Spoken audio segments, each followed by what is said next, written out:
Night தூங்குறதுக்கு முன்னாடி coffee குடிச்சா என்னென்னலாம் ப்ராப்ளம் வரும்ன்றதை இந்த வீடியோவில் பார்ப்போம்.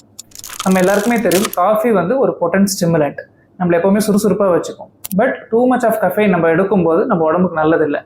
நைட்டில் எஸ்பெஷலி தூங்குறதுக்கு முன்னாடி இந்த காஃபியை குடிச்சோன்னா என்னென்ன ப்ராப்ளம் வரும்ன்றதை இப்போ பார்ப்போம். ஃபர்ஸ்ட் அண்ட் ஃபோர்மோஸ்ட், தூக்கம் சரியாக வராது, இன்சோம்னியா அப்படின்னு சொல்லுவோம். அப்படியே தூக்கம் வந்தாலுமே உங்களுக்கு வந்து என்ன ஆகும்னா உங்களுக்கு வந்து டீப் ஸ்லீப் இருக்காது. ஸோ மறுநாள் நீங்கள் எழுந்துக்கும் போது பார்த்தீங்கன்னா டயர்டாகவே இருக்க மாதிரி இருக்கும். ரெண்டாவது, ஸ்லீப் பேட்டர்ன் டிஸ்டர்ப் ஆகும். மூணாவது, சென்ட்ரல் நர்வஸ் சிஸ்டத்தை ஸ்டிமுலேட் பண்ணுறதுனால உங்களுக்கு ஒரு kind of anxiety and restlessness. நாலாவது, ஹார்ட் ரேட் இன்க்ரீஸ் ஆகிறதுனால உங்களுக்கு வந்து பால்பிட்டேஷன், அதாவது படபடப்பு வரலாம். ஃபிஃப்த், எக்ஸஸ் கெஃபைன் ஒரு நாளைக்கு நம்ம கன்சியூம் பண்ணும்போது நம்மளுக்கு கேஸ்ட்ரைட்டிஸ் எல்லாம் ஹார்ட் பர்ன் அந்த மாதிரி ப்ராப்ளம் இல்லாமல் வரலாம். காஃபி வந்து ஒரு நல்ல டயூரிட்டிக், அதாவது வந்து காஃபி குடிச்சோன்னா யூரினேஷன் இன்க்ரீஸ் ஆகும்.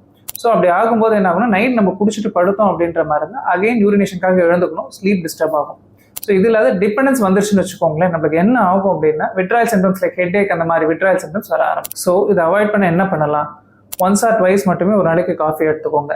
ரெண்டாவது, தூங்க போகிறதுக்கு சில மணி நேரத்துக்கு முன்னாடியே காஃபி எடுத்துக்கோங்க. பெட் டைம் வந்து காஃபி எடுக்கிறது அவாய்ட் பண்ணுங்க. ஸோ அளவோட காஃபி எடுத்துக்கோங்க, ஹெல்த்தியாக இருங்க. Stay knowledgeable. தேங்க்யூ.